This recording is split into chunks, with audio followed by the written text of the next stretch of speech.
Okay guys, so what do we need? One answer to that, we need a camera. Cut the video. No, so what sort of camera are we looking for? We can go in with a bridge camera. The upside of a bridge camera is they're small, they're compact, they're easy to move around, and they're also a lot cheaper than like a big digital SLR. But the downside is you can't change the lenses, and this is a huge downside.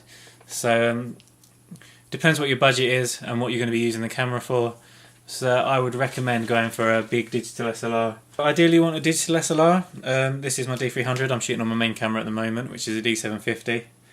The really good thing about this is you can change your lenses, you can shoot however you want. You've got so much control over everything, and when you're learning, that's a really important thing to have.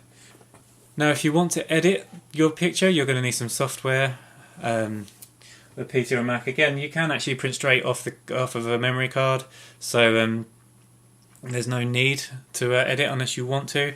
And if you do, I recommend a PC or a Mac. I personally use Photoshop. It's expensive, you have to pay for it. If there is lots of free software out there that loads of people love. If you go into the community photographic group, I'm sure there will be loads of people that would respond to you if you ask for the best software, the best free software to use. So that's basically it, guys. Personally, I use Nikon. Lots of people say they prefer Canon. The only reason I use Nikon is because that's what I started using to begin with.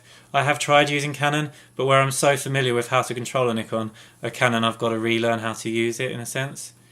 But whereas maybe 10 years ago it may have been a better quality one or the other, it's all coming pretty much the same now. So just see what's out there, see what you can afford, and get going on it.